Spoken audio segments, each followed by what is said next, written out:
Dando seguimento, então, ao nosso estudo, falávamos sobre a questão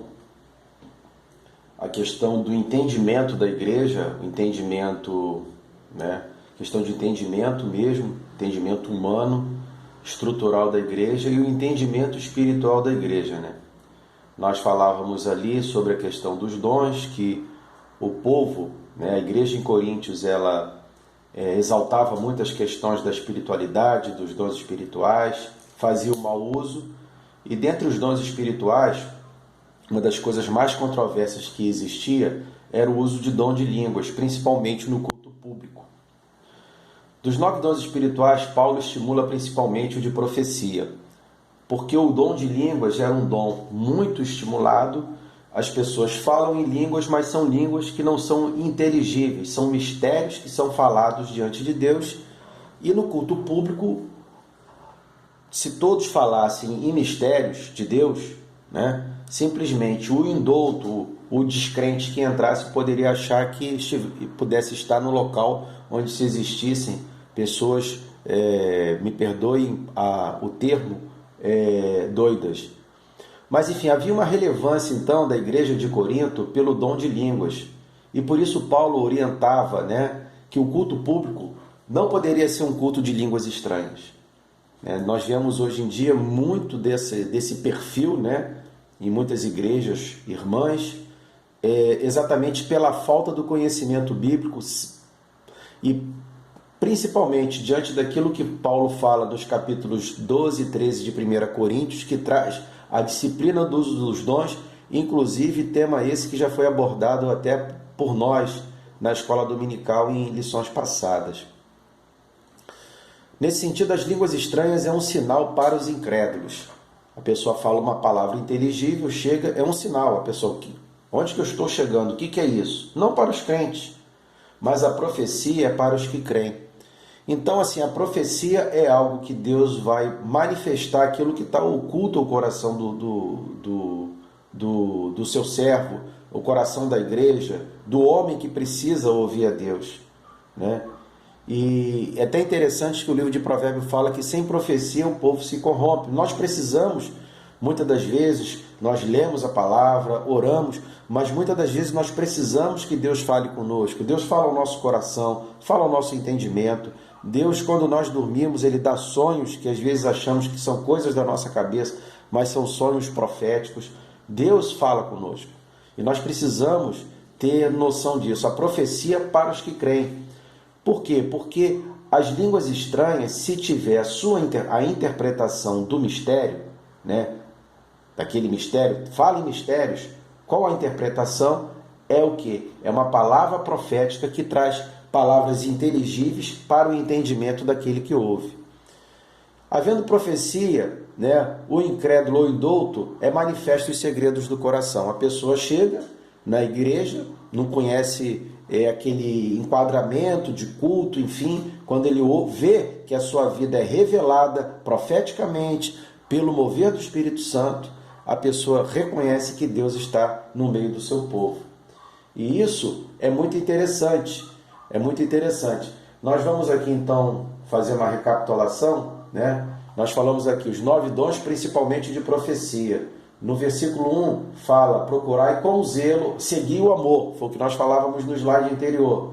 Paulo, ele exorta a seguirmos o amor, mas procurai com zelo os dons espirituais. Uma coisa não invalida a outra, principalmente que profetizeis. Então, por quê? Porque o profetizar traz o entendimento, traz a racionalidade do envolvimento, da espiritualidade daquela comunidade de fé. Se não houver entendimento, só a fé, né, e não ter o entendimento, simplesmente as coisas podem descambar para um fanatismo, que a gente vê em muitas igrejas. Você chega, é só línguas estranhas. O que está acontecendo aqui? Mas quando existe o equilíbrio, a interpretação das línguas estranhas, né, conforme o próprio apóstolo fala, né, agora, pois, irmãos, no versículo 6, se eu for ter convosco falando em outras línguas, de que aproveitarei se não vos falar por meio de revelação, de ciência, de profecia ou da doutrina?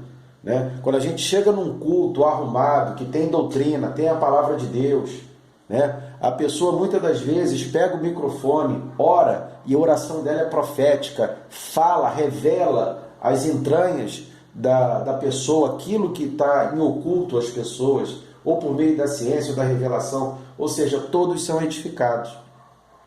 E nesse sentido, desculpe aqui mais uma vez, e nesse sentido, né, mesmo ressaltando a busca pelos dons espirituais, que concorrem no campo do sobrenatural, é importante, nós temos que ter uma fé, a fé é sobrenatural. Irmãos, fé não se explica, as coisas espirituais de Deus não se explicam. Deus vai falar, às vezes vai usar uma pessoa, vai falar, não se explica, está no campo da fé e do sobrenatural. Mas Paulo, como doutrinador, propõe a racionalidade ao culto, né? Ele, como doutrinador, ele precisa ter uma ordem. Se nós lermos o capítulo 14 todo, ele fala exatamente dessa ordem, da ordem do culto, da racionalidade do culto, e o que a fé que representa, né, os mistérios, a língua estranha, precisam andar junto com a interpretação de línguas, que é o entendimento, que é a racionalidade, traz racionalidade e equilíbrio para o culto. E continua orientando o apóstolo que o devido uso das línguas estranhas no culto, que as mesmas devem ser interpretadas uma após outra fala, para que haja ordem e edificação de todos, né? Inclusive a palavra fala que todos não devem falar em língua, se tiver por 1, 2 ou no máximo 3, e que haja intérprete. Um fala, interpreta. O que primeiro falou, o outro vai falar em línguas e ter a interpretação. E se não tiver interpretação, que se cale. A pessoa que tem, né, essa graça do Senhor, Deus realmente fala em línguas, ela com o Senhor, edificando a sua própria vida. Então vamos dando seguimento aqui, né? Existia essa deficiência, então recapitulando, existia a deficiência de entendimento, que engloba os litígios, que engloba uma série de questões, né? Infelizmente, incesto no meio da comunidade de fé, envolve questões de litígios judiciais, questões de realmente oprimir o fraco na igreja, questões de ceia, da ressurreição de Jesus. Existiam esses problemas, mas existiam também os problemas espirituais que a gente colocou. Mas Paulo, ele disciplina o uso dos dons, porque ele tinha uma coisa que é muito interessante. Ele era um sujeito que tinha equilíbrio, né? E por ter equilíbrio, ele trazia todas essas informações. Tanto é que ele fala que nós devemos orar no Espírito e com entendimento. Foi até o início da nossa aula, da nossa classe, que nós falávamos em Coríntios, em 1 Coríntios 14, né, que eu vou orar em Espírito, mas eu vou orar também com entendimento. Né? No 14 diz, né? No 14:4 diz... porque se eu orar em outra língua, meu espírito ora de fato, mas minha mente fica infrutífera, né? Eu oro em língua, eu estou realmente orando de fato, mas meu entendimento infrutífero, né? Eu orarei em espírito, mas orarei com a racionalidade, com a mente, né? Eu cantarei com o espírito, com cânticos espirituais, mas também cantarei com o entendimento, para que todos entendam, né? Então, Paulo, né, ele exorta isso. Quem fala em línguas não fala ao homem, fala mistérios a Deus. Então, se você fala em línguas, não tem intérprete, fala você com Deus, você está se edificando. Louvado seja o nome do Senhor. Porque aqui mesmo diz que as línguas quem fala em língua edifica-se a si mesmo, mas o que profetiza dá a entender os mistérios de Deus, edificando a igreja. O que profetiza, o que interpreta as línguas, traz a edificação para a igreja, conforme diz aqui em 14:4, né? O que fala em língua mesmo se edifica, o que profetiza edifica a igreja. Continuando, Paulo aborda também a preferência de falar ao corpo de Cristo por meio de revelação, ciência ou doutrina, pois da parte de Deus fala inteligivelmente, foi o que nós dizemos no slide anterior, né? Ele prefere falar de maneira inteligível do que ficar falando em línguas o tempo todo, né? Ele vai trazer o quê? Vai trazer doutrina, vai trazer a palavra de Deus, ele vai trazer a ciência. Deus pode ter dado a ele alguma direção espiritual por revelação, deu a ele uma visão, né? Ele sonhou um sonho profético de Deus, Deus mostrando alguma coisa, Deus deu uma revelação a ele, enfim, ele vai trazer coisas inteligíveis para a edificação do corpo. Ensinando que o falar em línguas no corpo é recomendável. Isso se houver interpretação. Era essa disciplina que ele queria dar. Nada contra falar em línguas, mas tem que haver interpretação. Não tendo intérprete, mantenha-se falando consigo e com Deus. É a orientação bíblica. E é nisso que muitas pessoas, às vezes, irmãos nossos de igrejas co-irmãs, muitas das vezes, até mesmo no nosso meio, infelizmente, não tem esse entendimento. A orientação bíblica é mantenha-se falando consigo e com Deus, né? Portanto, orarei em línguas, sim, no espírito, no campo da fé, mas também orarei com entendimento, no campo da razão. Fé e razão. Então, o apóstolo Paulo, ele se dirige à igreja de Corinto para dirimir um problema, né? Pela questão até, vamos colocar assim, que eles vêm de uma cultura de muita mitologia, mística, quando eles conhecem a palavra de Deus, né, sabem, têm uma experiência com o Senhor Jesus, né, entendem, né, das questões da igreja primitiva, do Espírito Santo, do seu derramado, do seu falar, eles se mergulham nessa questão da sua espiritualidade, né, que muitos falam da questão mística, né, e começam a fazer mau uso das coisas espirituais que Paulo vem disciplinar, trazer razão àquilo que eles receberam, a fé, o Espírito Santo, trazer razão, trazer discernimento, trazer equilíbrio, todas as coisas. Dando sequência, nós podemos aqui ver que para você trazer, né, proporcionar à comunidade de fé esse entendimento, o Paulo precisava ter um equilíbrio espiritual, né? E a gente vê isso porque ele não condena os dons. Olha só o equilíbrio, ele não condena, ele vê como necessário a edificação e fortalecimento da igreja, né? Realmente, uma igreja que nós estamos vivenciando dia após dia as mesmas coisas, Deus não se manifesta, não existe nada, realmente a igreja ela fica meio que estagnada, ela precisa ter experiências profundas com o Senhor. Sim, isso é importante, é necessário para a edificação, para o fortalecimento da igreja, o manifestar de Deus. No aspecto espiritual, considerando que os dons estão atrelados à fé, né, ao aspecto sobrenatural, pela fé manifesta a palavra de Deus, que é o poder de Deus aos homens. Você vê, né, nesse aspecto espiritual, considerando que os dons estão atrelados à fé, você precisa ter fé para crer, né? É uma questão sobrenatural? Mas os dons, as questões da fé são manifestas pela palavra de Deus. Então, se o indivíduo ele tem uma experiência com Deus, ele diz que é com Deus, essa experiência que ele teve com Deus não pode contradizer a palavra, porque a palavra é o poder de Deus.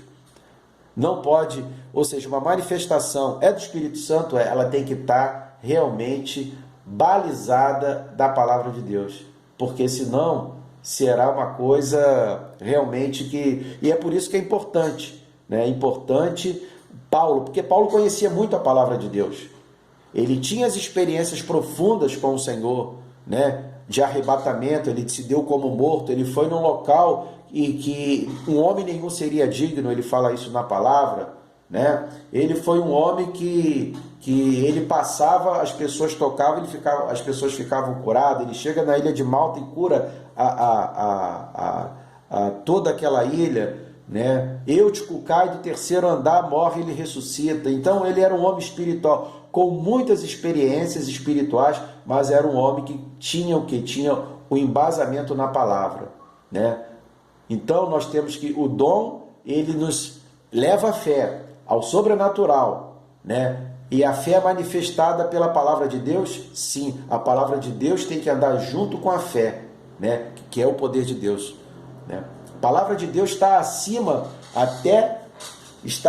dos dons espirituais, porque a palavra de Deus ela permanece para sempre. Se nós formos ver no capítulo 13, cessarão as profecias e tal, mas o amor permanece, e a palavra do Senhor também permanece para sempre. Por outro lado, a fé não exclui o equilíbrio das coisas, ou seja, a questão do sobrenatural não exclui o equilíbrio das coisas. Nós precisamos ter um entendimento racional, até porque Paulo disciplina o uso dos dons, porque nós vimos como usar os dons espirituais. Não temos um culto de línguas estranhas, que foi o que ele mais ressaltou ali. Não só por suas experiências espirituais, Paulo teve muitas, acabamos de falar aqui algumas, mas por ser um profundo conhecedor da lei dos profetas. Ele foi um doutor, foi formado aos pés da maior autoridade da palavra da época, Gamaliel. Ele conhecia a lei de Moisés, os salmos, os profetas, ele conhecia a palavra. Então ele tinha balizamento espiritual, né, de espiritualidade no campo da fé, e tinha o conhecimento, o entendimento no campo da razão. Então ele conseguiu equilibrar as coisas, né? E ele era muito preparado intelectualmente, tanto é que ele é o doutrinador da igreja para trazer esses ensinamentos, né? E ele não abriu mão nem da fé e nem da razão. Então, para o cristão equilibrado, fé e razão não são essencialmente aspectos antagônicos, mas sim concomitantes. Precisam andar junto, a fé e a razão, que se completam trazendo excelência à vida cristã. Então, meus irmãos, nós precisamos só a letra, nós só vamos se basear a letra, a racionalidade, não. Nós temos que ter a fé, o sobrenatural de Deus. Vamos nos basear só o sobrenatural de Deus, né? Que muitas das vezes são questões mais às vezes de animação. A pessoa nem está tendo uma experiência realmente com o Senhor e, enfim, nós precisamos ter esse equilíbrio, porque com esse equilíbrio nós vamos trazer excelência à vida cristã. Então, dentro desse contexto que Paulo viveu na igreja de Corinto, né, o Wesley teve também um desafio muito complicado no século XVIII. O iluminismo na Europa chegava. Nós temos que lembrar que houve a Idade Média, que foi uma era negra, houve o Renascimento, né? Inclusive a Reforma Protestante se dá nesse período, mas depois há o Iluminismo, né? Porque mesmo com o Renascimento ainda existiam os estados realmente totalitários, existia um rei, não existia toda essa questão democrática como a gente conhece hoje, e o Iluminismo, que está muito atrelado ao antropocentrismo, o homem o centro de tudo, né? E traz racionalidade. A razão passa a ser realmente a pedra fundamental. E John Wesley precisava realmente estabelecer uma relação entre fé e a razão, porque ele sabia que a fé também era importante, porque se os cristãos da época fossem contaminados pela racionalidade, a fé seria desidratada e morta. Então, no seu Sermão 70, né, Wesley ele se baseia exatamente nesse texto que Paulo fala à igreja de Coríntios, né, sobre o capítulo 14, né, que orarei com a mente, com o espírito, mas eu também orarei com o entendimento, né, essa dicotomia, fé e razão. Essas duas coisas precisavam andar juntas para a excelência da vida cristã. Então, tanto é fato, né, que o texto base que Wesley usa nesse Sermão 70 é 1 Coríntios 14, 20. Adultos no entendimento, nós precisamos ter razão. Meninos na malícia, na dependência do Senhor, precisamos ter fé, né? O menino, ele se lança, ele confia, ele se lança no pai, ele se lança naquela pessoa que ele se lança. Nós temos que ter realmente essa fé, não termos essa malícia, meninos na malícia, mas temos que ser adultos no entendimento. Para os iluministas, a razão era tão sublime, estaria num patamar pouco inferior a Deus. Então, esse era o contexto que Wesley tinha que combater, né? Seria muito perigoso se ele não se posicionasse e as pessoas, né? Porque foi um movimento iluminismo, vamos ver, veio o liberalismo econômico, veio a democracia, toda a Revolução Francesa, ela foi difundida, ou seja, mudou, né, os estados nacionais, a sua configuração. Foi um movimento que veio assim avassalador. E havia necessidade das pessoas manter realmente esse equilíbrio na sua fé. A fé ela não está separada da razão, né? Não é uma fé fanática. O próprio Wesley ele coloca, né? Mesmo indagando em racionalismo, por outro lado, né? Ele questiona o racionalismo, o Wesley, né? Ele questiona a impossibilidade também de viver uma fé fanática e desequilibrada, né? Porque é aquele tipo, crente 8 ou 80, não, ele não poderia viver uma fé desequilibrada. Então, a razão também deveria andar junta, né? Mas ela não poderia ser o que? Preponderante, ela precisava ser equilibrada. Entende-se que negar a razão é o desserviço às coisas do tempo presente. Wesley tinha essa visão, né? Negar a razão, não, eu só tenho fé no Senhor, então eu não faço mais nada. Isso daqui me chama até a atenção de uma passagem que os discípulos, no primeiro século da igreja, queriam vender seus bens, suas casas, esperando Jesus voltar, né? Jesus ia voltar logo no primeiro século, vai arrebatar a igreja no primeiro século. Tinha muitos cristãos que estavam fazendo isso, ou seja, estavam usando só a fé e não a razão. E Paulo até fala, irmãos, não é assim. Continuai vivendo a vida como se o Senhor não viesse, trabalhando. Ou seja, Paulo traz razão à fé, no campo da fé, para trazer o que? Equilíbrio. E ele sabia também, né? A gente está vendo aqui a falta de... mas negar a razão é um desserviço ao tempo presente, né? Você não pode ter uma fé fanática e desequilibrada, né? E você também não pode negar a razão, né? Nós temos que ver, eu tenho uma doença, tenho, né? Eu vou no médico, o médico faz o diagnóstico, está tudo perfeito, ou tem algum problema. Aí o problema, eu preciso fazer um tratamento. Não, eu tenho fé. Eu não vou mais ao médico, Deus falou que vai fazer e vai acontecer. Claro que Deus tem esse poder, mas nós não estamos aqui querendo dizer que a pessoa não tenha fé numa promessa que possivelmente Deus possa ter dado, ou mesmo a pessoa tomar posse da palavra de Deus, mas ela não pode negar a razão. É um desserviço às coisas presentes. O tempo presente diz que eu estou doente, eu preciso me tratar. No seu entendimento, portanto, a razão não pode ser subestimada, pois trata-se de um atributo de Deus ao ser humano. O ser humano, ele tem a razão, é um atributo. Deus nos fez com alma, corpo e espírito. A alma está no campo do nosso emocional, do nosso entendimento. O corpo é o corpo mortal. E o espírito, que ele sopra, o sopro de vida, ele coloca a razão, né? E esse sopro de vida está na criação, na sua ação inventiva e criadora, quando até nos criou, como fala lá em Gênesis 1, 31, quando ele termina toda a obra criadora, ele fala que tudo era muito bom. Então, o Senhor fez pela fé, pela sua palavra, ele lança, haja luz e houve luz. E as coisas foram acontecendo com todo o ordenamento, com toda a racionalidade. Foi uma ação inventiva e criadora, né? E esse espírito, né, ele foi ofertado também ao homem, né? Nós temos o espírito, a consciência, a razão dada pelo Senhor, e com ela, né, nós desenvolvemos os propósitos eternos do Senhor. O Senhor fala que em meu nome faríamos obras maiores que ele fez, né? Os pontos relevantes, então, do Sermão 70 de John Wesley foi o seguinte, em relação à razão. A razão, ela estava combatendo contra a fé e ele precisava trazer o equilíbrio. E nesse equilíbrio, os pontos fundamentais de sua pregação, o primeiro, que a razão não produz fé no sentido bíblico. Razão não produz fé. A fé vem pelo ouvir e ouvir a palavra de Deus, né? A razão não traz.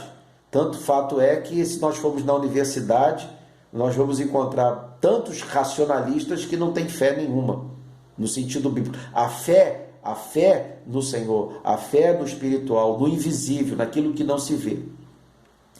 A razão não produz esperança também no sentido bíblico. Foi outra abordagem de John Wesley. A razão não produz esperança, né? A experiência com Deus, né? A experiência com Deus, né, ela pode produzir a esperança. E a esperança não nos confunde em nada, porque os nossos corações estão guardados em Cristo Jesus, como diz a palavra. E o terceiro ponto do Sermão 70 de John Wesley é que a razão não pode produzir o amor de Deus e nem o amor ao próximo, né? Não pode produzir o amor de Deus e nem o amor ao próximo. Então, o Wesley ele traz esses aspectos para realmente confrontar, né, a esse momento da Europa, do iluminismo, do antropocentrismo. O homem era o centro de tudo, né? Que ele não é capaz, o homem na sua razão, ele não produz a fé vem pelo ouvir a palavra de Deus, não produz a esperança, né? A esperança, do sentido bíblico, ela é fruto da experiência que nós temos com Deus, né? E a razão também não pode produzir o amor de Deus, né? O amor de Deus não pode, a razão não pode produzir esse amor, e nem o amor ao próximo, né? O amor de Deus é um dom, Deus nos dá o seu amor e vem do Senhor, não é produzido por vontade humana. Chegamos aqui às considerações finais. A fé nos proporciona as respostas quando acessamos a Deus no seu plano espiritual. Ele nos mostra as coisas reveladas, pois as encobertas só pertencem a Ele, o Senhor. As coisas encobertas são do Senhor, as reveladas nossas, né? Então, quando nós temos a fé, nós acessamos ao Senhor no seu plano espiritual e obtemos as reveladas. E as encobertas pertencem só a Ele, né? A fé ela é tão relevante, né? Como o ser humano pode explicar doenças incuráveis que desaparecem quando acessamos a fé, quando os problemas insolúveis são resolvidos, né? Viver com fé e razão hoje, na dependência de Deus, nas condições das nossas vidas, é sabedoria, principalmente nesse período que nós estamos vivendo, dessa pandemia mundial. Nós temos que viver com fé e razão. Então quer dizer que eu agora vou lá na praia andar, eu vou andar aí pela rua? Não. Nós temos fé que o Senhor pode nos guardar, mas nós temos a razão hoje que nós temos que estar resguardados. Isso é sabedoria, né? E a sabedoria, já diz lá em Provérbios, edifica toda a casa. O fanático não faz uso da razão, por sua vez o incrédulo idolatra a razão. O fanático não faz uso da razão. O fanático ele faz tudo de qualquer maneira. E o incrédulo, né, o racionalista, ele idolatra a razão. Ele esquece da fé. Nós não podemos ser assim, 8 ou 80, né? E o Wesley, ele nos ensina a ter uma fé que pensa e uma razão que crê, né? Uma fé que pensa, né? Eu tenho fé, mas eu estou aqui checando as coisas, conforme lá os bereanos. Eu tenho fé, eu acredito em Jesus, mas estou vendo se é verdade mesmo. E uma razão que crê, né? Nós precisamos ter isso. E nunca abrir mão de pensar, né? Mas reserve seu direito de crer. Nós temos que pensar sim, inclusive até lema da nossa igreja. Pensa e deixa pensar, né? Pensar é importante, mas nós nunca podemos abandonar o crer, o ter a fé no Senhor. Então essas são as considerações finais do nosso estudo, né? Vai ser postado nas redes sociais da igreja. Eu espero que tenha contribuído para a edificação dos jovens da nossa igreja e que nós estaremos fazendo, né, daqui para frente essas postagens para a nossa edificação nesses tempos difíceis. Eu quero saudar a todos com a paz do Senhor Jesus Cristo. Amém.